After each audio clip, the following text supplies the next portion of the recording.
할렐루야, 사랑하는 성도 여러분 반갑습니다. 오랜만에 동영상 올리게 됐는데 우리 성명의 모든 성도들에게 한량없는 하나님의 축복하심과 사랑하심과 영적 축복하심 있기를 예수 그리스도 이름으로 축복합니다. 아멘.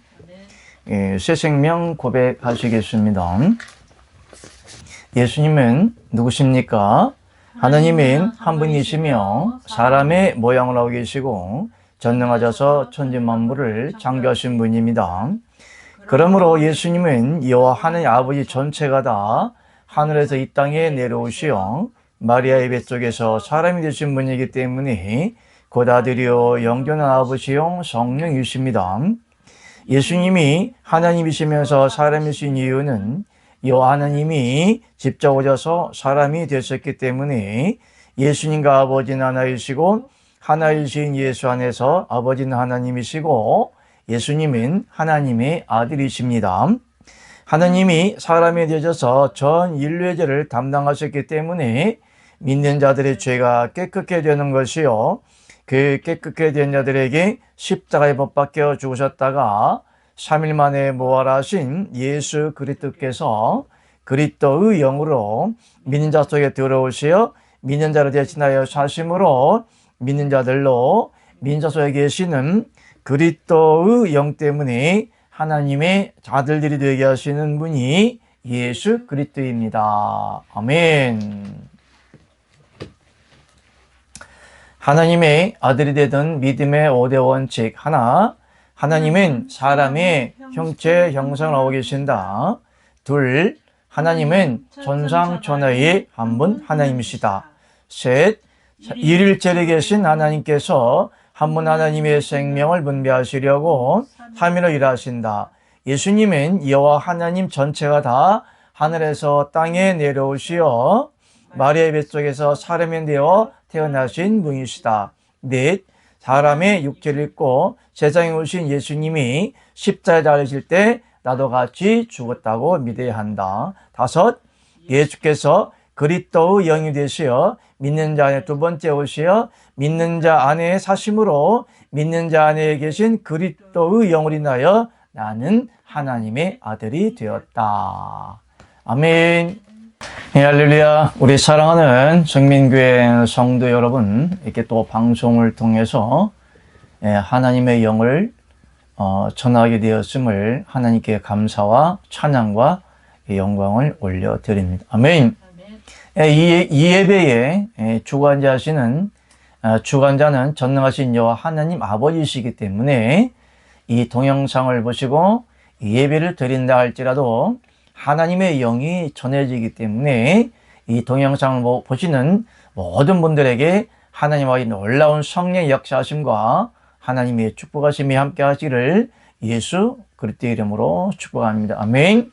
하나님의 사단의 함정은 하나님의 형상과 모양이 없다고 속인다는 제목을 가지고 말씀이 나갔습니다.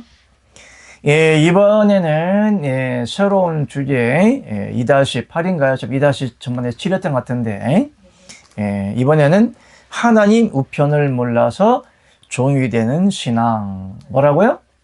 하나님 우편을 몰라서 종이 되는 신앙이라는 테마 제목을 가지고 하나님의 말씀이 선포될 텐데 여러분들이 이 진리의 말씀을 온전히 깨달아짐으로 하나님의 생명이 충만하게 들어가시기를 예수 그리스도 이름으로 축복합니다. 아멘. 할렐루야. 요즘에 방송 매체를 통해서도 우리 성민교회 성도님들이 한두 분 늘어나기도 하고 또한 하나님의 성령의 역사하심으로 말미암아 각처에서 성도님들이 늘기 시작하였는데요. 어쨌든 하나님의 놀라운 성령의 역사하심 가운데에 성령의 불이 임하는 것을 알 수가 있었습니다. 할렐루야. 아멘. 우리 보령에 계시는 박바름 우리 권사님 축복합니다. 할렐루야. 왜 이름이 박바름이냐고요? 하나님만 아시고 나만 알고 우리 사모만 압니다. 아멘.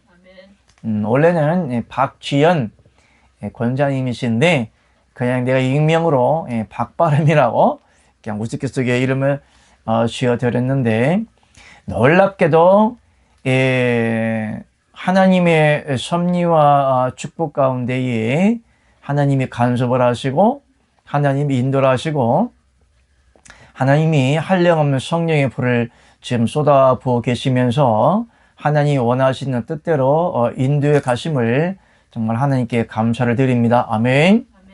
어쨌든 여러분들이 이 동영상을 보시는 모든 분들에게 한량없는 성령의 불이, 뜨거운 불이 들어가기를 예수 그리스도 이름으로 축복합니다. 아멘. 여러분들이 왜 성령의 불이 들어가야 됩니까? 아시는 분 손 들어보세요. 저기 뒷면도에 있는 우리 성도님, 말씀해 보세요. 이 뒷면도 보이냐고요? 당연히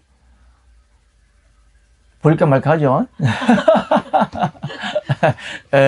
어쨌든 여러분들에게 하나님을 믿기 시작함에 있어서 성령의 불이 왜 들어갈까요? 왜 하나님이 어쩌면 요즘에 미국하고 이란하고 이렇게 전쟁을 치르는데, 할렐루야. 미국과 이란의 그 전쟁을 보면 선제 공격이라는 걸 있습니다. 미국이 강력한 무기를 타격을 하죠. 그런데 이란이라는 나라는 하나님의 백성임에도 불구하고 언약의 자손들이 아니에요. 또 아브라함 때로 올라가야겠네요. 하나님이 언약의 자손인 하나님이 이삭을 주신, 하나님이 언약의 약속의 자녀인 이삭을 준다고 하셨을 때에 믿음의 선진이라고 하는, 믿음의 조상이라고 하는 정말 믿음도 없는 아브라함이 하나님의 언약을 믿지 못하겠죠. 왜 내가 단호하게 아브라함은 믿음이 없는 조상이라고 얘기를 하느냐? 모든 사람들이 믿음의 조상이라고 하는 것은 하나님이 언약하신 약속의 자녀, 언약의 자녀인 이삭에 대한 것만 이야기를 한 것뿐이고요. 그 외에는 하나님의 언약이 이루어지기까지 많은 기다림의 시간이 있었는데, 그 기다림의 시간 속에 아브라함이 하나님의 언약을 어기고 무엇을 했다? 속도 위반을 했죠. 속도 위반을 하여 난 자식이 누구냐? 곧 이스마엘이에요.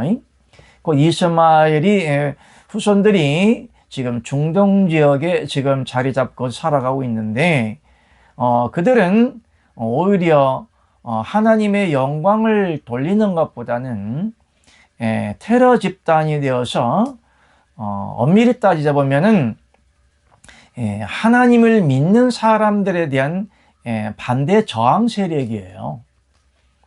미국이 미워서 미국을 대항하겠습니까?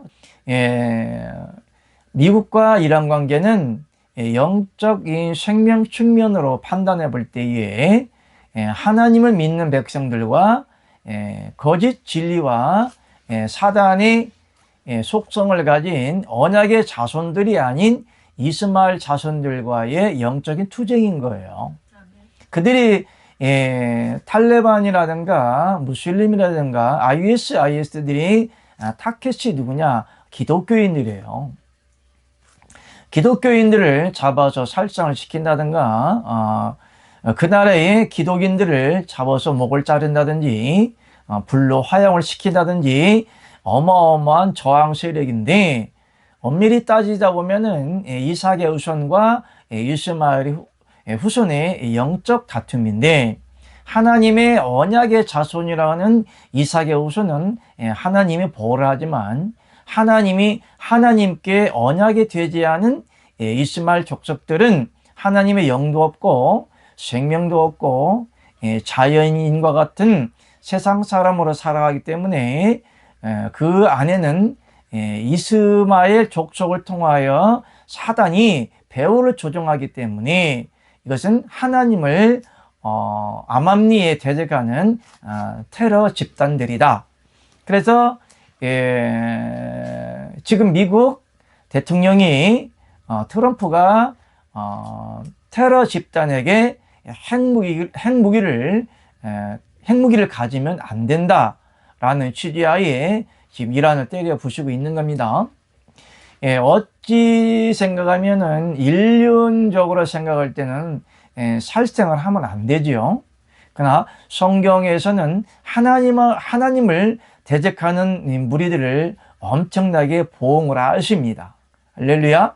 그렇기 때문에 세상의 모든 일은 하나님의 영권적인 주권적인 주관하에 세상이 움직이기 때문에 트럼프가 이란을 치는 것 같지만 따지고 보면 더 깊게 들어가면 하나님이 개입했는지도 모르겠습니다. 개입했다고 봐야만 되겠죠.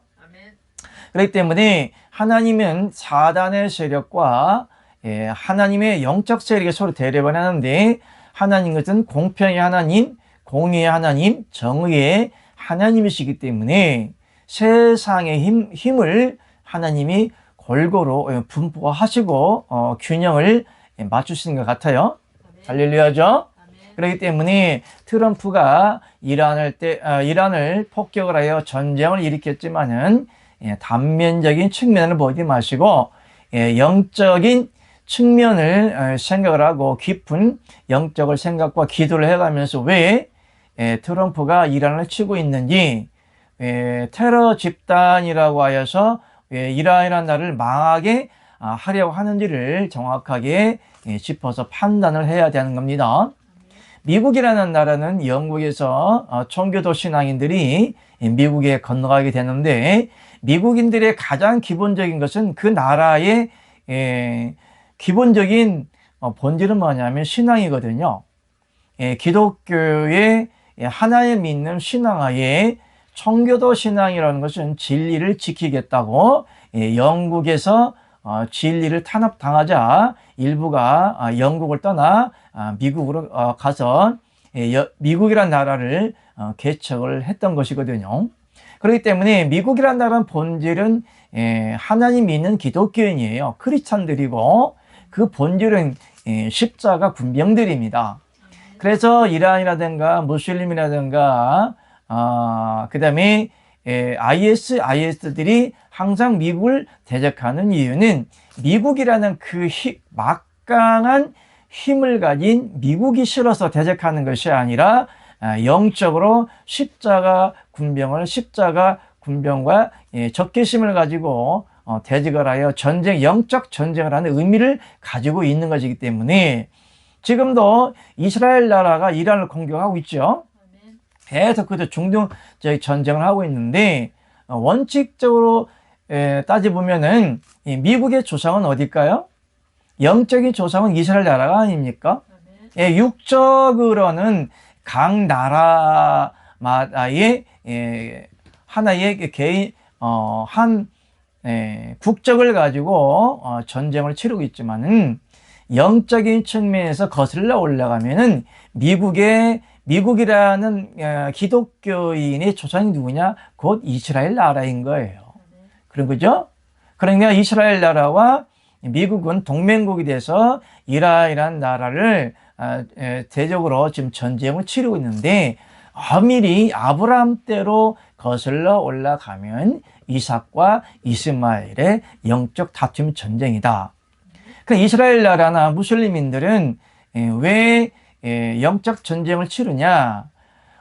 장자권에 대해서 논란이 있기 때문에 그래요.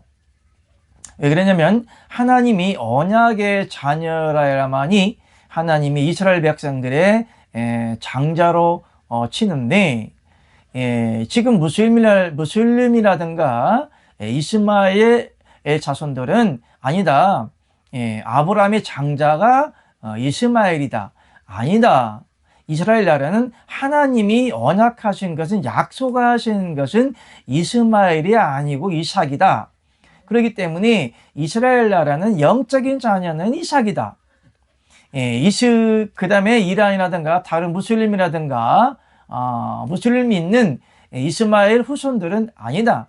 아브라함이 첫 장자로 이스마엘을 낳았기 때문에 이스마엘이 장자라는 서로 주장하에 지금 다투고 있는 것입니다. 그러나 그것은 어디까지나 영적인 전쟁이기 때문에 이런 전쟁을 볼 때에 막연하게 객관적으로 왜 전쟁이 일어날까? 힘 있는 나라가 왜 이스라엘이라는 나라를 파괴를 시킬까라는 단면적인 것을 보지 마시고 이 내면적인 영적인 측면에서 여러분이 깊게 성경적으로 돌아가서 이것은 어디까지나 하나님과 사단과의 전쟁일 수가 있고 영적 전쟁에 돌입해 있기 때문에 굉장히 좀 복잡한 관계다. 그렇기 때문에 왜 자꾸만 내가 이런 이야기를 하느냐. 여러분들에게 이 방송을 보시면서 하나님이 강권적으로 여러분의 성령의 불을 쏟아 부으실 거예요. 그 증상으로 등이 따갑다든지 등 쪽으로 불이 내려온다든지 가슴 쪽으로 불이 내려온다든지 얼굴이 빨개지는 그런 증상들이 일어날 것이에요. 이것은 여러분들이 하나님을 믿으면서도 한 단면의 영적인 전쟁으로 보시면 되겠습니다. 자, 지금 미국이라는 나라가 엄청나게 이란을 폭격을 하는데 그 힘의 원천이 뭡니까? 핵의 원천이 뭐죠? fire, 불입니다. 불의 힘이죠. 그 세상의 모든 폭탄이라든가 총이라든가 무기는 전부 다 그 불의 힘, fire, 파워 때문에 그러는 거거든요. 그렇기 때문에 불의 힘이 얼마나 그 화약이라는 그 자체가 폭발을 일으킬 때 그 불의 힘으로 인하여서 총탄이라든가 미사일이라든가 로켓가 발사가 되는 거거든요. 그렇기 때문에 모든 것 다 불의 힘이다. 근데 세상에서도 하나님이 불을 만들어서 그 불의 힘을 가지고 세상에 전쟁을 하고 정복을 하는 거죠. 그렇기 때문에 트럼프가 어마어마한 폭탄을 폭격을 하는 것은 그 불의 힘이거든요. 폭탄은 뭐냐고 불의 힘이다. 그 폭발력 때문에 그랬는데 이와 같이 영적인 전쟁에서도 하나님은 불의 힘으로 사단의 세력을 다스리죠. 할렐루야. 아멘. 뭐 같은 성령이라? 불 같은 성령이다. 할렐루야. 와타시와 닉네임이 난데스까? 와타시와 닉네임 데스가 불마차입니다. 성경에 불병거란 말이 나오죠. 그렇기 때문에 하나님이 영적인 세계를 다스릴 때는 항상 불의 역사를 합니다. 불의 역사는 그 사단을 소멸하는 불의 원천이기 때문에 그래요. 그래야말로 하나님은 소멸하신 뭐라? 불이십니다. 그러면 하나님이 태초에 사단을 제거하고 사단을 방어를 하고 사단이 하나님의 나라를 침노하지 못하도록 천사를 통해서 무슨 검을 세웠죠? 화염검이죠. 그 불칼이죠, 불칼. 할렐루야. 그러면 이 불의 힘이 얼마나 귀한 것이고 또 하나님이 불의 힘을 통하여서 사단의 세력을 얼마나 저지르고 파괴를 하고 소멸하는지를 여러분들이 아셔야 됩니다. 그러므로 하나님의 불의 세계는 축복의 불도 있지만 저주의 불도 있다는 것. 저주의 불은 곧 음부의 불이다. 할렐루야. 무슨 말씀인지 아시겠죠? 그렇기 때문에 이 동영상을 보시면서 여러분이 은연 중에 뜨거운 불이 임한다. 저희 성민교회 모든 성도님들은 하나님이 거의 다 99%, 100%는 거의 100%에 이르도록 모든 사람들이 다 성령의 불을 다 받고 있다는 것을 이 동영상을 보시는 분들 아시 바랍니다. 할렐루야. 아멘. 그렇기 때문에 왜 하나님이 불같은 성령을 역사하실까요? 전제에 내가 그렇게 트럼프 이 얘기를 했는데 할렐루야. 하나님이 사단을 소멸하는 성령의 원자 폭탄을 여러분들에게 쏟아 붓는 겁니다. 왜 그럴까요? 자, 트럼프가 왜 이란에다 막 폭격을 할까요? 뭐 하려고? 왜 때려부셔? 핵폭탄 만드는. 그냥 어차피 전쟁에서는 힘이에요, 힘. 힘을 빼기 위해서 그런 거예요. 권투에서도 보면은 엄청나게 두드러 맞은 사람이라든가 맞은 사람도 힘들지만은 두드러 패는 것도 힘든 거예요. 전쟁이 뭐냐? 힘과 힘의 서로 대결인 거예요. 다만 왜 폭격으로 그렇게 맨날 두드러 패느냐? 물론 돈 때문에 트럼프가 돈을 벌려고 하는 명분도 있겠지만은, 그러나 이란이라는 나라는 전쟁할 때는 트럼프 스스로가 전쟁을 일으킨 것 같지만은 영적 깊이 들어가 보면 하나님이 사단의 힘을 빼기 위한 것. 예를 들어 이란 나라가 테러 집단이 핵을 가졌다고 칩시다. 그러면은 가장 기본적으로 그들이 타깃이 뭐냐? 무슬림들의 타깃이 뭐냐? IS나 탈레반들이라든가 그 사람들의 타깃이 뭐냐면 기독교인들이거든요. 기독교인들을 총살시키나 잡아다 죽이고 대적하고 몰살시키는 게 그들의 목적인 거예요. 그러면 이란이라는 나라가 테러 집단이 미국이라든가 자유민주국가를 대적하고 기독교 국가를 대적하고 기독인들을 대적하는 그 사람들이 핵을 가졌다고 칩시다. 그러면 핵을 가졌으면 어마어마한 힘을 가지고 하나님 믿는 사람들을 대적하기 때문에 힘의 균형이 무너질 수 있다는 이야기예요. 그렇기 때문에 트럼프가 왜 자꾸 폭격을 하느냐? 왜 이란이라는 나라를 왜 자꾸만 폭격을 때려부시냐? 다 하나예요. 때려부시는 목적이 아니라 뭘 빼려고? 힘 빼는 작업을 하는 거거든. 각 나라마다 돈도 힘이고 군사력도 힘이고 경제도 힘이고 모든 것은 다 힘에 국한된 거거든요. 그렇기 때문에 우리나라도 힘이 있어야 나라를 지키는 것이거든요. 근데 우리나라의 역사 동안에 엄청나게 힘이 없었고, 조선 왕조 500년 동안도 뭐 고려시대, 고구려시대는 그때 뭐 중국까지 막 쳐들어갈 정도로 엄모한 힘을 가졌다 할지라도 조선 왕조 500년 동안 이씨 왕조가 들어섰을 경우에는 오늘날 중국의 힘에 밀려서 어마어마하게 종노릇 하듯 살았고, 또한 오늘날 중국이라든가 당나라라든가 청나라라든가 명나라의 허락을 받아야만이 세자를 세우고 왕을 옹립했다, 세워진다, 그런 힘없는 그 삶을 살았거든요. 어디까지나 힘인 거예요. 그렇기 때문에 하나님을 믿는 사람도 어디까지나 하나의 영적인 힘을 가져야만이 온전한 그리스도인으로서의 삶을 살아갈 수가 있는 겁니다. 그렇기 때문에 하나님께서 강권적으로 성령을 부어주신 것은 힘을 빼기 위해서. 무슨 힘일까요? 사단의 힘. 육의 속성은 성령을 거스린다고 그랬어요. 성령은 육의 속성을 거스리는 거예요. 무슨 말이냐? 육의 속성은 하나님과 원수가 되기 때문에 하나님을 거스리는 거거든요. 왜냐하면 너의 몸은 옛사람 아담의 몸이라고 하기 때문에 옛사람 아담에 물려받은 우리 육체를 가지고는, 육체의 속성에는 사단이 잠재력으로 내주하였기 때문에 여러분들이 인정하든 인정하지 않든 육의 속성은 사단의 세력이 내주했기 때문에 하나님을 대적하는 그런 사단의 속성으로 살 수밖에 없는 것이에요.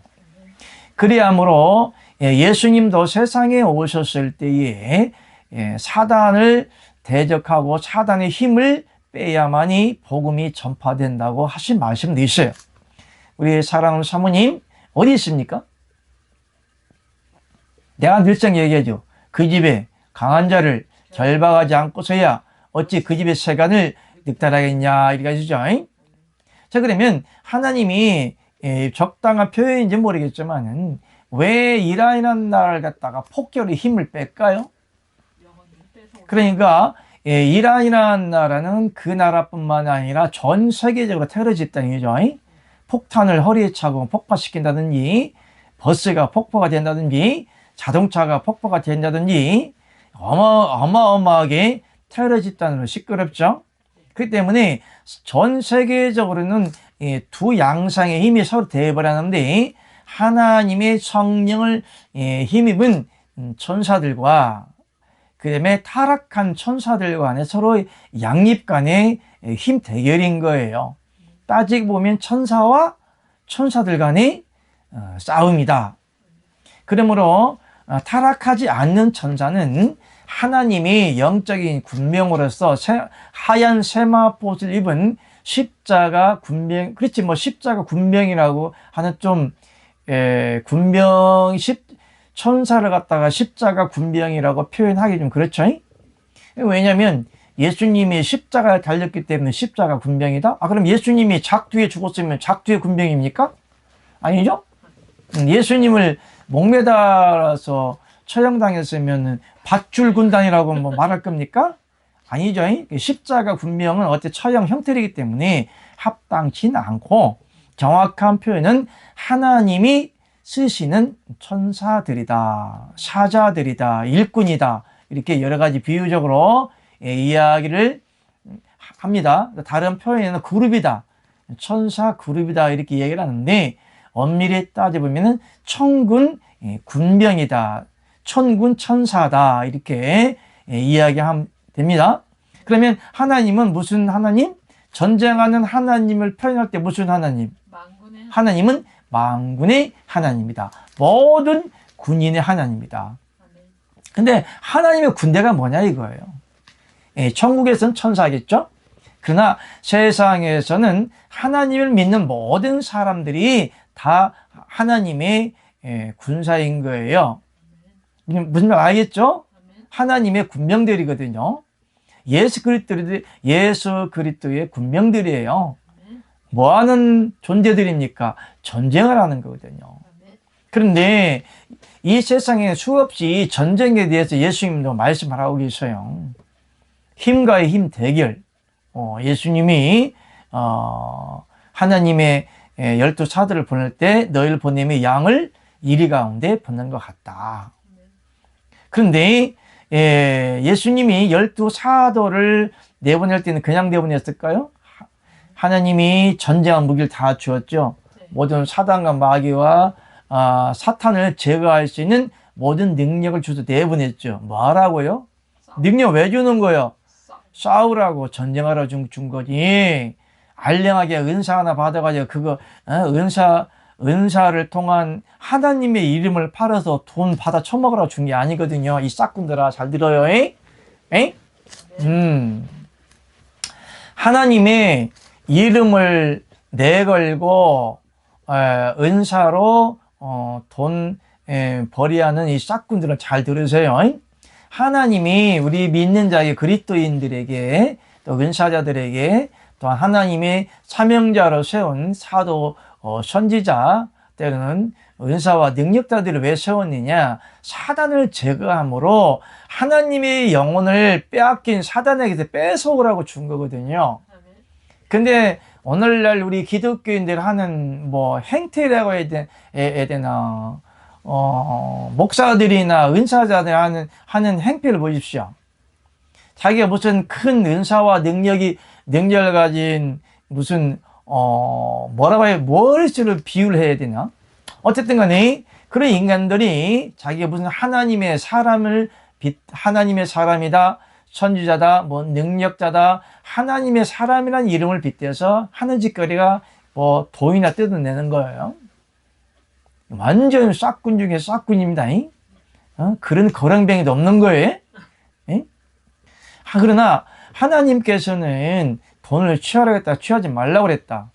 근데 우리는 가장 기본적인 진리도 모른 척 하나님 믿는 것 같아. 그러므로 예수님도 예수님의 12사도를 전파하실 때 부탁하신 말씀이 있어요.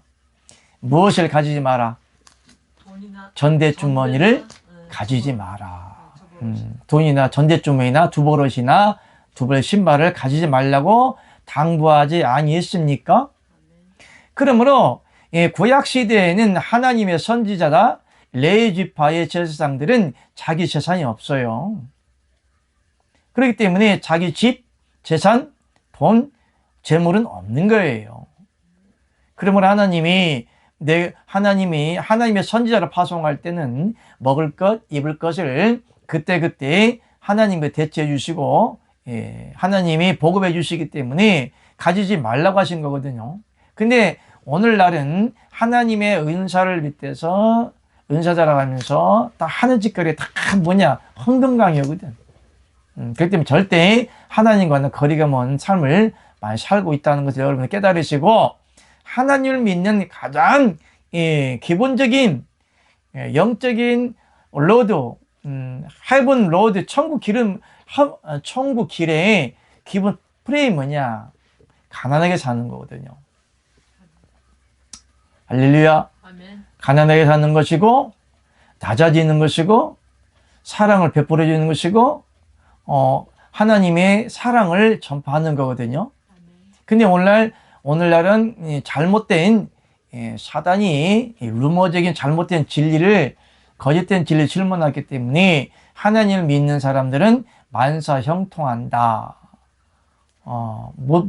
어떤 문제든지 해결되고 하나님 믿으면 잘 된다더라 라는 말도 맞는데, 엄밀히 따지다 보면 바른 진리를 가는 사람은 잘 될 수가 없죠. 왜냐면 대적한 무리들이 가만히 두겠습니까? 많이 미혹을 하는데, 그래서 하나님이 발락과 발람을 빗대면서 발람의 교훈을 주의하고, 영적 음녀 이세벨의 교훈을 주의하라, 그렇게 말씀하시고 있는 거예요. 내가 늘상 말하지만은 우리 기독교인들은 자칫 잘못하면은 하나님이 원하시는 영적인 정조관념이 깨어지면은 영적인 탐심으로 인해서 발람의 교훈을 쫓아 물질을 쫓아갈 수밖에 없다는 것을 아시 바랍니다. 근데 무슨 말인지 알겠죠? 일단 영적 음녀 이세벨의 길을 감으로 하나님이 이세벨의 몸을 개가 먹게 하였던 것처럼 여러분들의 영이, 영적인 사단이 먹어치우는 그런 정말 위험천만한 그런 길을 가고 있음을 깨달으시기 바랍니다. 그 때문에 하나님을 믿는 신앙의 길이라는 것은 꽃길만 걷는 것이 아니죠. 근데 언제부터인가 우리 기독교인의 테마 주제가 꽃길만 만들어 놨어요. 가시밭길은 만들어 놓지 않았어요. 성경에 백합화에 대해서 비유를 말씀하시죠? 백합화가 왜 향기가 날까요? 가시밭에 백합화. 백합화는 가시에 찔리면 찔릴수록 더 향기를 내는 거거든요. 우리 기독교인의 본질은 뭐냐면 고난이 오면 올수록 그 열매를 알 수가 있는 거예요. 고난이 없이는 온전한 그리스도의 열매를 맺을 수가 없는 거예요. 그렇기 때문에 그 고난의 연단에 대해 비유하고 계신데, 사도 바울도 그리스도의 남은 육체의 고난을 내 육체에 채운다 그랬어요. 그 예수님이 십자가에 한번 지셨다고 하여서 모든 육체 고난이 끝나는 것이 아니에요. 그러므로 예수님이 걸어가신 길과 오늘날 여러분 그리스도인들이 걸어가야 할 길은 어떤 때 반대적으로 가는 것 같기도 해요. 그럼 예수님 너희도 나의 발자취를 따라오게 하려 하심이라 했어요. 그러면 여러분, 예수님이 온 인류에게 하나님의 생명을 주기 위해서 고난의 십자가를 짊어지셨죠? 그럼 여러분들은 과연 하나님의 진리의 복음을 전파하기 위해서 얼마나 육체의 고난을 감내하고 있습니까? 아니면 회피하려고 하고 있습니까? 그 문제를 떨쳐버리려고 하고 있습니까? 성경에 범사에 감사하라는 말은 꽃길만이 걷는 것을 말씀하는 게 아니에요. 어떤 고난과 환난이 온다 할지라도 하나님을 생각함으로 고난을 참고 인내하고 하나님께서 원하시는 그 길을 가는 것이 곧 그리스도인들의 길이다. 크리스찬들의 길이다. 하나님이 원하시는 좁은 길이라는 것을 여러분이 아시기를 예수 그리스도 이름으로 축복합니다. 아멘. 그러면 하나님께서 이 예배를 드릴 때 왜 성령의 불을 쏟아 붓느냐? 이유는 간단합니다. 여러분 안에 있는 사단의 세력을 뽑기 위해서입니다. 아멘. 그러므로 여러분 안에 사단이 들어가 있어서 여러분들의 영을 주관하고 생각을 주관하고 마음을 주관하고 귀머거리 독사처럼 귀를 막아버리면 하나님의 진리의 영을 받을 수가 없는 거예요. 성경에도 보니까 하나님의 말씀이 떨어졌을 때 가시밭, 돌짝밭, 옥토밭, 길가밭이라고 이야기하지 아니했습니까? 이는 여러분들이 아무리 하나님의 진리의 영이 하나님의 선포가 되었다 할지라도 여러분의 영을 잡고 있는 사단의 세력이 있다면 그 영이 여러분 안에 있는 그 영이 그 생명의 양식을 먹을 수가 없고 사단이 진리의 생명의 영을 빼앗아 가기 때문에 하나님의 진리의 영이 여러분의 영 안에 들어가지 못하도록 방해를 하기 때문에 하나님이 여러분의 육의 힘, 그 사단의 힘, 마귀의 힘을 빼려고 하나님의 성령의 원자 폭탄을 쏟아 붓고 계신 겁니다. 할렐루야. 이제 이해를 하셨죠? 그렇기 때문에 여러분들이 이 진리의 말씀을 들을 때도 여러분들에게 만약에 성령이 불이 들어간다, 하나님이 임자했다, 얼굴이 빨개진다든지 등이 따끔거린다든지 손이 뜨겁다라고 할 때는 하나님이 여러분의 영을 보호하시고 하나님의 생명의 힘을 주고 성령으로 인하여서 여러분의 대내적으로 안과 밖에 있는 사단을 소멸하고 있음을 여러분들이 깨달으시기를 예수 그리스도 이름으로 축복합니다. 아멘. 자, 이해를 하셨죠? 자, 그러면은 이번 시간에 공과 나와 있습니다. 하나님 우편을 몰라서 종이 되는 신앙. 할렐루야. 아멘. 자, 그러면 하나님의 우편을 모르기 때문에 종이 된다고 그랬죠? 그럼 우편을 알면 아들이 된다는 거잖아요. 아멘. 알려죠? 아멘. 그러니까 하나님의 우편이 뭔가 성경에는 뭐 좌편도 있고 우편도 있지만은 왼편도 있고 오른편도 있지만은 하나님이 비밀로 시사해주는 우편이 무엇인가? 우편이 장소적인 개념인지 아니면 영적인 개념인지 아니면 비유적인 개념인지 하나님의 생명의 속성을 말하시고자 하는 비유의 말씀이신지 잘 깨달으시기를 예수 그리스도 이름으로 축복합니다. 아멘. 자, 봅시다. 1번 우리 함께 읽습니다. 시작. 성경에서 말하는 하나님 우편에 대해 잘 모르고 있다. 하나님 아버지의 생명을 얻기 위해 하나님 우편이 말하는 영적 의미에 대해서 알고자 하며 하나님 우편에 서야 하는 생명의 비밀을 알고자 한다. 아멘. 여러분들은 하나님 우편에 대해서 얼마나 알고 있습니까? 그러면 우리 하나님 우편에 대해서 논리적으로 한번 생각해 볼까요? 물론 인간의 몸도 있고 왼손도 있고 오른손도 있어요. 왼쪽 눈도 있고 오른쪽 눈도 있다. 그러면 물론 천국에도 왼쪽이 그러면 우주론적으로 볼 때에 우주론이 왼쪽이 있을까요? 오른쪽이 있을까요? 있어요, 없어요? 없어요. 우주에는 둥글기 때문에 모든 게 다 둥글기 때문에 왼쪽도 없고 오른쪽도 없어요. 위 아래 있을까 없을까요? 없어요. 위도 없고 아래도 없습니다. 그러니까 우리가 상식적으로 우주론적으로 볼 때 이 지구가 지금 우주에 떠 있는데 위에 떠 있나요? 밑에 떠 있나요? 모르죠? 그 알면 내가 천억 드릴게. 돈 없지만. 이 지구가 좌측에 떠 있나요? 우측에 떠 있나요? 몰라요. 그냥 지가 떠 있어요. 그냥 우편이다, 좌편이다라는 기준은 내가 서 있을 때 오른쪽이니까 우측이라고 생각을 하는 거고 왼쪽으로 바라볼 때는 왼쪽 하늘이 이렇게 기준하는 거지. 자, 내가 지금 하늘을 바라보고 있어요. 그럼 오른쪽 하늘을 바라보자 이렇게 바라보잖아요. 오른쪽 하늘. 왼쪽 하늘 바라보세요. 어디? 왼쪽. 그럼 어디까지 누구 기준이에요? 내 기준. 하나님 기준이요? 사람 기준이요? 사람 기준. 사람 기준이죠. 그러므로 하나님께서는 신앙이라는 것은 사람 눈으로 보는 유물론적인 신앙이 종교가 아닙니까? 아니면 영적인 신앙관입니까? 영적인 신앙. 보이지 않는 영적인 신앙과는 좌측도 없고 우편도 없는 거예요. 위도 없고 아래도 없는 거예요. 어디까지나. 그러므로 성경을 풀이할 때는 사람이 하늘을 보고 우측 하늘을 볼 때 우측 바로 바라본다. 그러면 내가 지금 우측 하늘을 바라봤다 해도 그쪽 우측 하늘입니까? 아니죠. 그럼 내가 이게 좌측 하늘을 바라볼 때 좌측 하늘입니까? 아니죠. 우주에는 좌도 없고 우주 없고 그냥 하나님의 생명의 공간 안에 그냥 살아가고 있는 겁니다. 할렐루야. 무슨 말씀인지 알겠죠? 그러므로 우편과 좌편으로 볼 때는 그냥 하나님의 생명 상태로 보아야 되는 것을 여러분이 아시기 바랍니다. 그러므로 우리가 한번 봅시다. 1번 시작.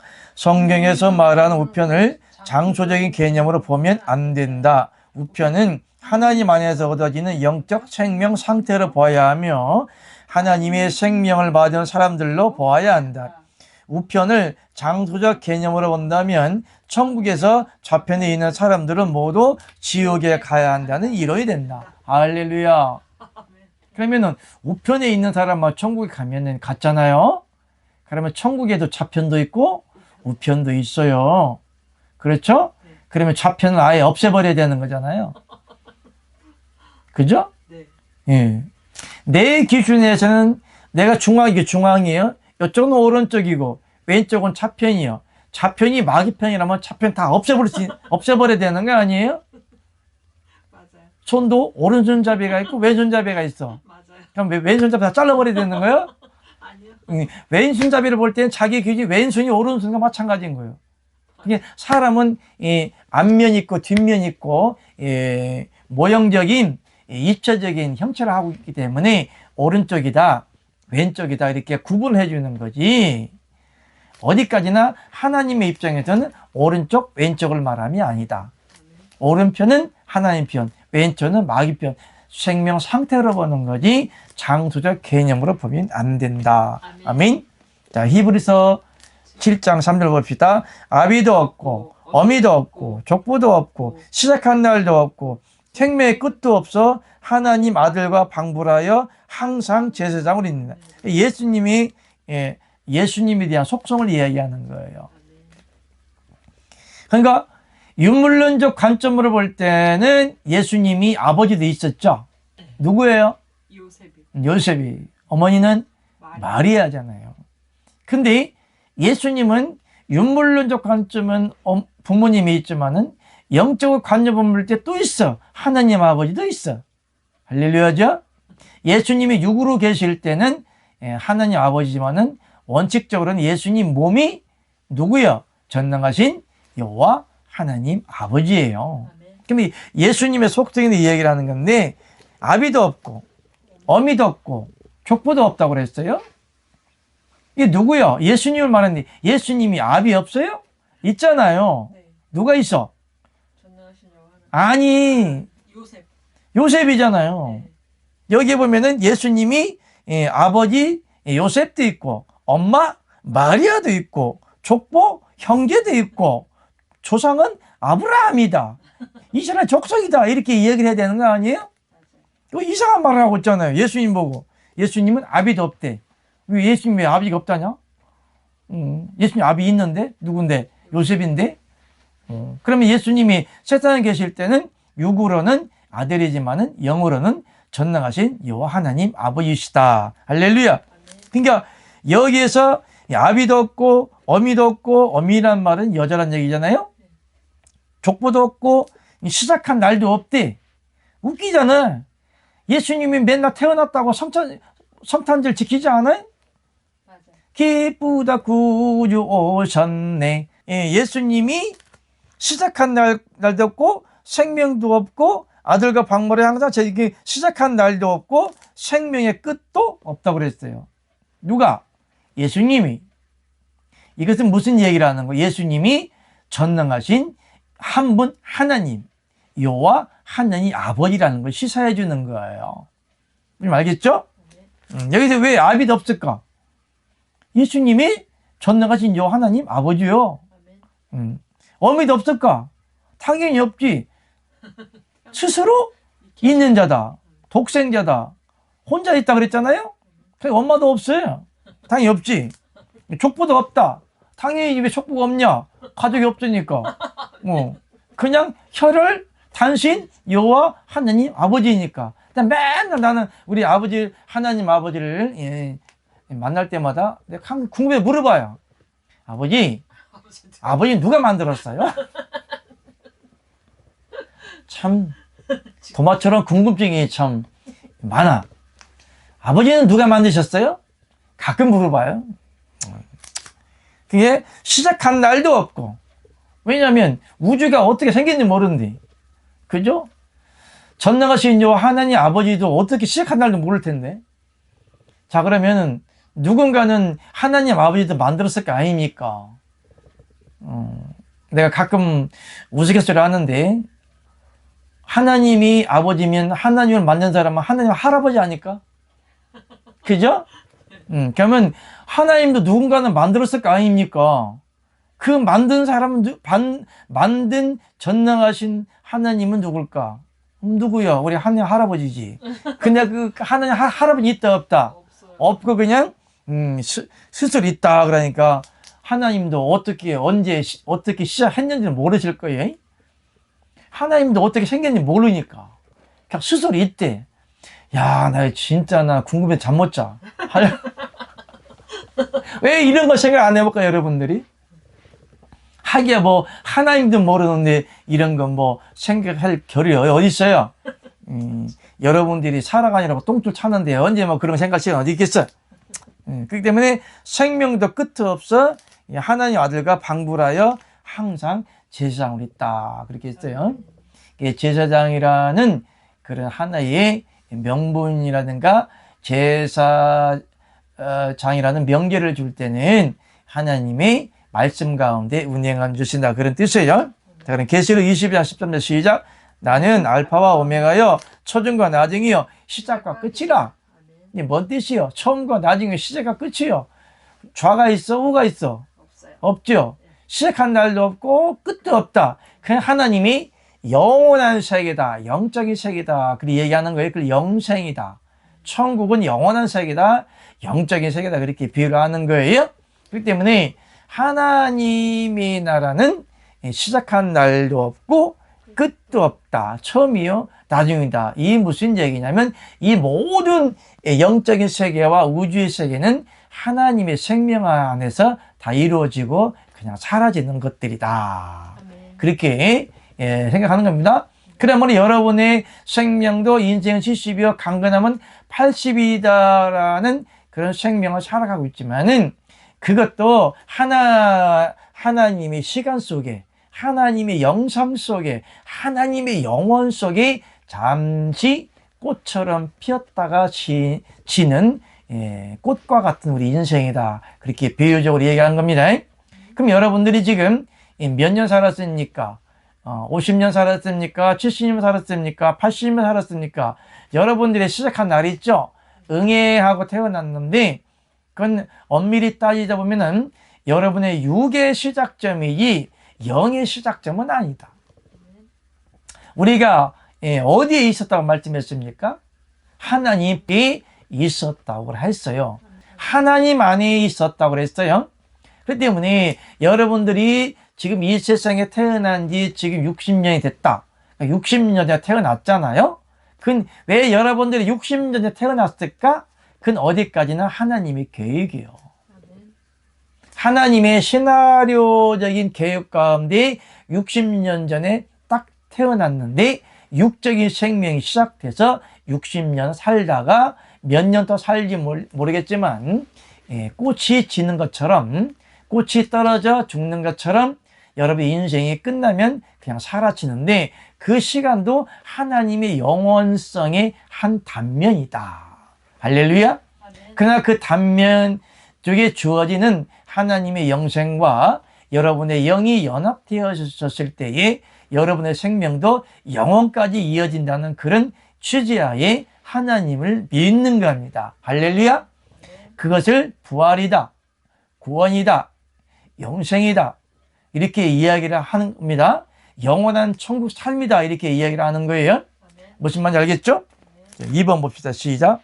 하나님의 세계를 물질관으로 본다면 부활하신 예수님께서 육체의 모습으로 재림을 하셔야 한다.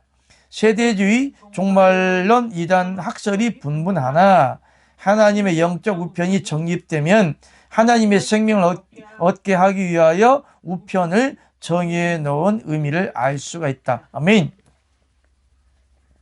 그러니까 하나님의 세계를 물질관으로 본다면 부활하신 예수님이 육체의 모습으로 재림을 하셔야 되는 것이고, 물질관으로 본다면 이 땅에 천년 왕국이 이루어진다고 그렇게 이야기를 하고 있어요.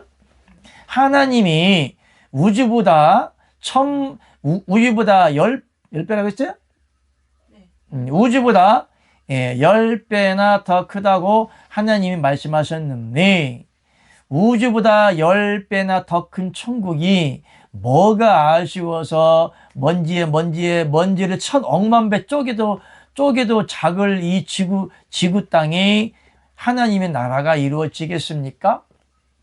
성경의 새 하늘과 새 땅을 이야기를 하는데, 새 하늘과 새 땅이라고 하는 것은, 땅은 우리 그리스도 위에 몸을 이야기도 하지만은 새 땅이랑 예수님이 영원한 영생과 영체를 가지셨지만 육체를 입고 오셨잖아요. 성경의 땅은 body, 우리의 몸을 의미합니다. 몸, body. 그렇기 때문에 예수님도 바디를 입으셨죠. 영체로 계신 전능하신 여호와 하나님 아버지이시면서 육체를 입었잖아요. 그러면 예수님 몸도 몸은 하나님이 사람을 지을 때 무엇을 지었나요? 땅으로 지었죠. 흙으로 지었잖아요. 그렇기 때문에 예수님의 몸도 33살까지는 땅인 거예요. 예수님의 몸을 땅이라고 하는 겁니다. 또한 옛사람 아담의 몸으로 지음받은 모든 육체를 갖다가 땅이라고 하는 것이거든요. 근데 여기에서 보니까 새 하늘과 새 땅이라는 계절이 나와요. 새 하늘과 새 땅. 천국이 새 하늘과 새 땅입니까? 원래부터 있었던 천국이에요. 하나님이 있을 때부터 천국이 있는 것이고, 천국은 영원성을 지니는 거예요. 그렇기 때문에 천국이 새 하늘과 새 땅이 될 수가 없는 거예요. 하나님이 그러니까 세상에서는 도시 개혁을 할 때 만약에 대전에 여기 유성구인데 유성구 구암동에 낙후가 됐다. 그러면 구암동을 재개발한다면 다 뒤 갈아엎고 새로 아파트를 짓겠죠.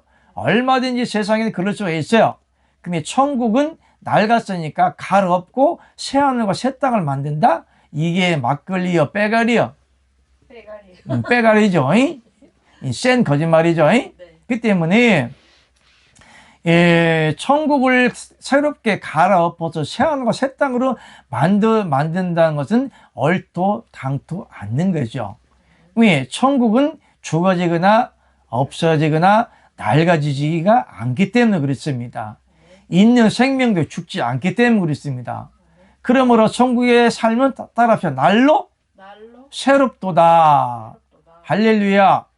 매일매일 새로운데 매일매일 하늘 천국이 아름답게 지어져 가는데 어떻게 천국이 헝거가 될 수가 있습니까? 그러므로 새 하늘과 새 땅을 유물론적으로 이렇게 판단을 한다면 천국이 낡아진다는 이론이 되는 거예요. 이게 말이요, 막걸리요? 막걸리죠. 말도 안 되죠. 그렇기 때문에 새 하늘과 새 땅을 계시록에 보니까 새 하늘과 새 땅을 보니 그랬어요. 그러면 새 하늘과 새 땅이 뭐냐? 그러면 이 땅에 새 하늘과 새 땅이 또 이루어진다고 또 재림 세대주의 종말론주의자들은 이 땅에 천년 왕국이 이루어진다 또 요따고 소리 얘기를 하고 있어요. 특히 여호와의 증인들이라든가 뭐 제7일 안식일이라든가 아니면 세대주의 종말론주의자들, 예수님이 구름 타고 재림한다고 하는 작자들이 이 땅에 천년 왕국이 이루어진 다음에 다시 하늘나라에 간다, 이런 이론적인 교리를 말하는 거 있는 것인데, 이렇게 전하면 큰일 나요. 아멘. 다 어디가? 지울까요? 따뜻한 데 가요. 그렇기 때문에 새 하늘과 새 땅 뭐냐? 예수 그리스도가 예수님의 몸이 땅이요.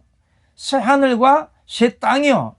무엇이냐? 예수님이 육체를 가졌었지만은 어떻게 했어요?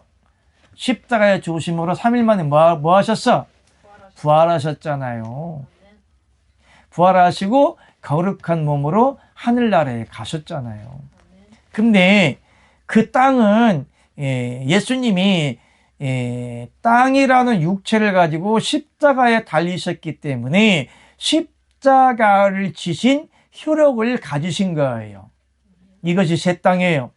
옛날에는 예수님이 십자가를 지시기 전에, 제가 하나님 비밀의 말씀 열어주시는데, 예수님이 십자가를 지시기 전까지는 모든 사람들이 천국에 갈 수가 없었습니다.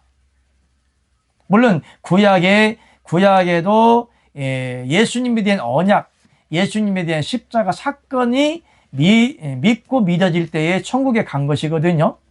그렇기 때문에 예수님이 십자가의 사건을 이루기 전까지는 많은 사람들이 천국에 들어갈 수가 없습니다. 그렇기 때문에 예수님이 십자가에 달리심으로 많은 사람들이 죄와 상관없이 천국에 갈 수 있는 헤븐 로드 길이 오픈된 거예요. 열려진 거예요. 그러므로 새 하늘과 새 땅을 보니 그랬어요. 새 하늘과 새 땅이 뭐냐면 예수님이 십자가 사건이 이루어지기 전이 하나님의 원조적인 몸이고, 십자가 사건을 통하여 죄와 상관없이 모든 사람들이 천국에 갈 수 있는 교두보가 확정된 땅이 뭐냐? 새하늘과 새 땅인데, 예수님이 십자가에 달리심으로 많은 사람들이 천국에 들어갈 수 있는 길이 열렸다. 그것이 새 땅과 새 하늘을 이야기하는 거거든요. 하늘이라고 하는 것은 오늘날 같이 뭐 스카이 위에 스카이가 아니라 오늘날 같이 하늘이나 우주를 얘기하는 것이 아니라 영원한 천국 세상, 영적인 세상을 갖다가 새 하늘이라고 하는 거예요. 그러므로 예수 그리스도를 통하여 천국에 들어갈 수 있는 길이 열린 거예요. 그것이 예수님의 육체를 입었던 예수님을 통하여 예수님이 부활하셨잖아요. 부활을 하셨는데 예수님 부활하신 속성 중에는 십자가 사건의 속성이 들어있다. 이것이 새하늘과 새 땅인 거예요.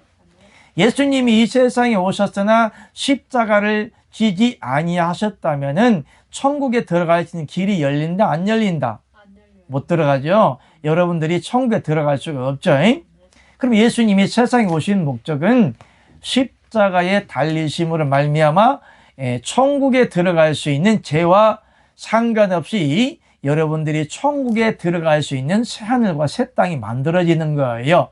근데 그러므로 천국이 새롭게 개강이 되고 만들어지고 옛날 천국을 없애버리고 새롭게 천국을 만드는 것이 아니라 예수 그리스도의 지체를 통하여 천국에 들어갈 수 있는 길이 열렸다.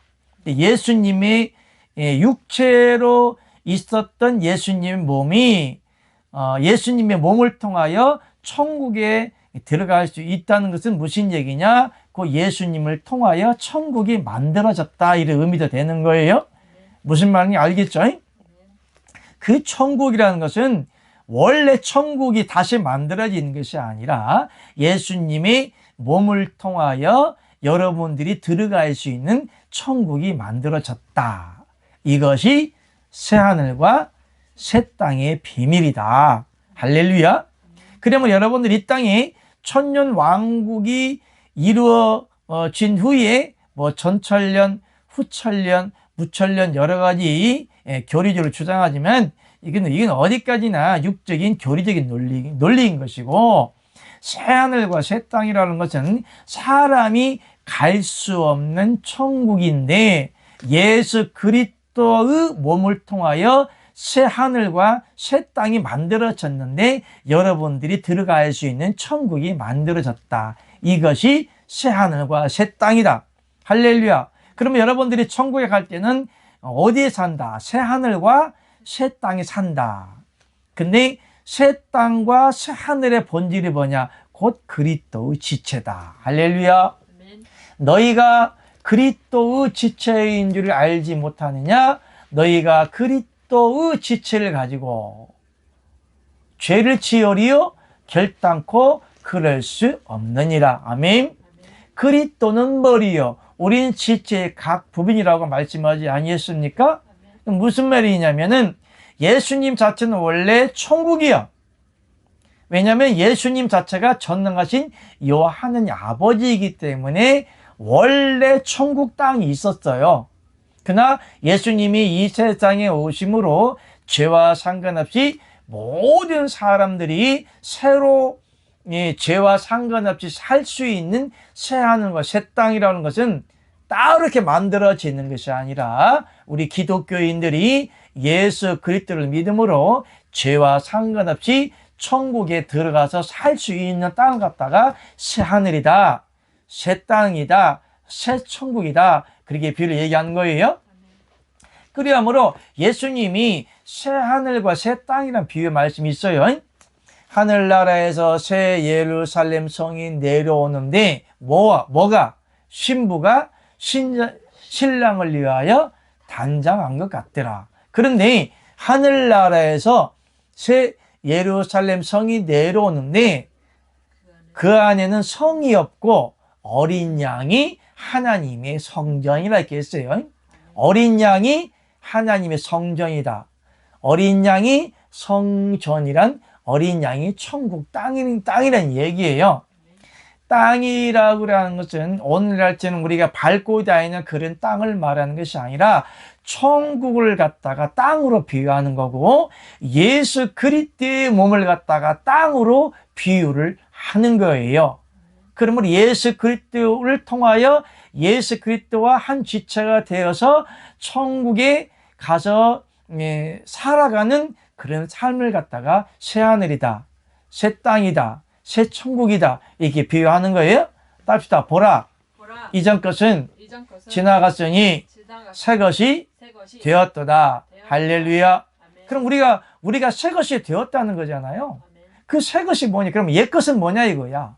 옛 것은 옛사람 아담의 몸을 갖다가 옛 것이라고 하는 것이고 새 것이란 하나님의 영으로 지음받은 우리의 몸이 예수 그리스도께서 그리스도의 영으로 내 안에 들어와 사시면 내 영과 하나님의 영이 딱 하나로 연합되어져 버리기 때문에 우리 죽을 옛사람 아담의 몸이 육체가 아니라 그 영이 영체의 몸이 새 하늘과 새 땅이 된 겁니다.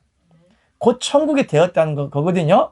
그러므로 하나님의 영과 내 영이 딱 연합되어져 버리면 우리가 새 하늘과 새 땅을 가지는데 그 땅이 뭐냐? 천국이에요. 예수 그리스도의 지체가 새 하늘과 새 땅이고 천국이에요. 그래서 하늘나라가 여기 있다 저기 있다 말이야. 어디 있다? 너희 안에 있다고 말씀하신 거예요. 그렇기 때문에 너희가 하나님의 성전인 것과 할렐루야. 성전이 뭐요? 천국이에요. 천국이 뭐요? 새 땅이요. 할렐루야. 너희가 하나님의 성전인 것과 성령이 어디 안에? 너희 안에 있는 것을 알지 못하느냐. 너희가 곧 천국이고 너희가 성전이고 너희가 새 땅이고 여기가 새 하늘과 새 땅이요. 하늘이라는 개념은 영적 속성을 얘기하는 거예요. 오늘날 하늘이 뭐 불타버리고 축이 날아가 버리고 우주가 없어져 버리고 그냥 하늘이라는 개념은 우리가 살아가는 요 지구 대기권만 얘기하는 게 아니에요. 우주 끝도 하늘이요. 그럼 성경에는 하늘이라는 말이 있어요. 우리가 알고 있는 대기권의 하늘이 있고 대기권을 벗어나면 우주도 하늘이에요. 그런 영적 세계를 비유하는 거지. 그러므로 새 하늘과 새 땅을 말할 때는 이 세상을 말하는 것이 아니고 내 안에 하나님의 세계, 천국 세계, 영의 세계, 하나님의 생명이 내 안에 이루어짐으로 내 영과 아버지의 영이 연합되어짐으로 내 안에 그리스도께서 사심으로 그러니까 성전 대신 어린 양이신 예수 그리스도가 내 안에 들어와 사심으로 내가 하나님 성전되는 것이고, 하나님의 신부의 속성으로 내 안에 들어와 사시는 그리스도 때문에 우리가 하나님의 신부가 되는 것이고, 하나님의 아들의 속성으로 내 안에 들어와 사시기 때문에 내가 하나님의 아들들이 되는 것입니다. 할렐루야. 이것이 하늘나라의 천국 비밀인 것을 깨달으시기를 예수 그리스도 이름으로 축복합니다. 아멘. 자, 그럼 봅시다. 그 때문에 하나님의 세계를 물질관으로 본다면은 예수님이 하나님의 우편에 있다가 세상에 와야 된다는 개념이에요. 하나님이 전능하신 주와 예수님이 전능하신 주와 하나님 아버지신데 뭐가 아쉬워서 또 온대요? 예수님이 이 세상에 다시 오신다고 했습니까? 한 번만 온다고 말씀했습니까? 한 번만 온다고 하셨어요. 그래서 예수님을 갖다가 무슨 아담? 마지막 아담. 할렐루야. 아멘. 첫사람은 산 영이 되었던 것 같이 마지막 아담은 살려준 영이 된다. 무슨 얘기냐? 다시는 예수님이 우편에 있다가 이 세상에 온다 안 온다? 안 온다. 이 지구가 폭발해도 안 온다. 우주가 사라져도 다시는 옛사람 아담의 몸으로 2026년 전에 오셨던 예수님의 육체로는 다시는 영원토록 온다 안 온다? 안 온다. 자, 봅시다. 할렐루야. 마태복음 26장 64 시작. 예수께서 가라사대 내가 말하였느니라. 그러나 내가 너에게 이르노니 이후에 인자가 권능에 우편에 앉은 것과 하늘 구름을 타고 오는 것을 너희가 보리라. 아멘. 여기서 하나님을 문자로 봐야 된다. 영적으로 봐야 된다. 영적으로 봐야 돼. 여기에 보니까 예수께서 가라사대 내가 말하였느니라. 그러나 내가 너에게 이르노니 이후에 인자가 권능의 우편이라고 그랬지. 하나님의 우편 아직 안 했습니다. 아멘. 무슨 우편? 권능의 우편, 권세의 우편, 철장 권세의 우편. 아멘. 그러므로 우편이라는 것은 장수적인 개념이다. 하나님 권세와 능력과 하나의 권위의 우편이다. 그러므로 하나님 우편 볼 때는 권위의 우편으로 봐야 되는 거지. 또 예수님이 하나님 우편에 앉아 계시다가 다시 구름 타고 온다. 이렇게 보시면 안 돼요. 자, 그러면 오늘 말씀 중에 보니까 하늘 구름을 타고 오는 것을 너희가 보리라 그랬어요.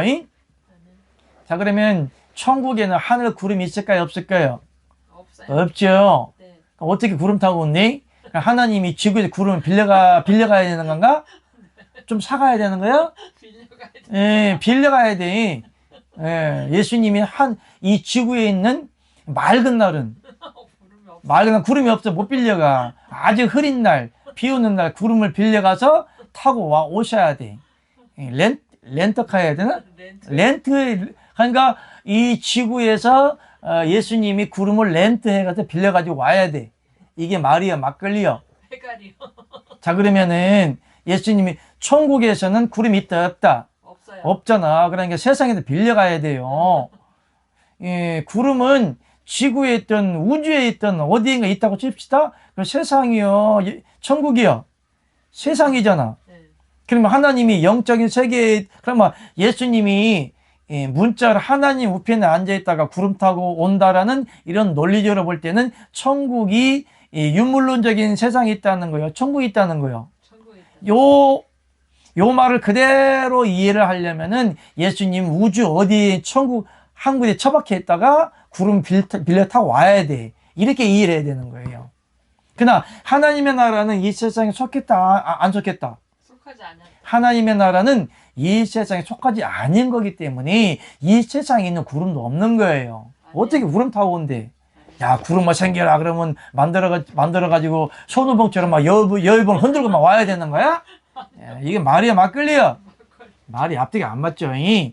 그래서 구름은 말씀이에요. 하나님이 비를 구름에 싸나 물이 쏟아지지 않는다고 그랬어요. 물을 구름으로 쌓아놔 쏟아지지 않는다고 그랬어요. 구름 소재가 뭐예요? 물이잖아요. 물은 말씀이고, 말씀은 누구요? 예수 그리스도. 말씀이 육신인데 우리 가운데 거하심에 은혜와 진리가 충만하다고 그랬잖아요. 이게 물이나 말씀이나 예수님이나 같은 진리나 보혜사 성령이나 같은 의미예요. 무슨 말인지 알겠죠? 그러므로 예수님이 하나님 우편에 앉아있다가 구름 타고 오는 것이 아니라 우편은 위험에 우편에 계시다가 올 때는 영으로 온다, 육으로 온다. 영으로 온다. 그러므로 사도행전가 바랬는데 물었죠. 예수님께. 예수님, 하나님 나라가 언제 임합니까? 그러니까 하나님의 나라는 사람의 눈으로 볼 수 있는 게 아니다. 이미 하나님의 나라는 너희 안에 있다 그랬죠? 이미 구름이 와버렸어. 손오공이 너무 속도를 빨리 내가지고 막 구름이 들어와 버렸어, 우리 안에. 할렐루야. 그게 뭐냐? 진리의 영이요.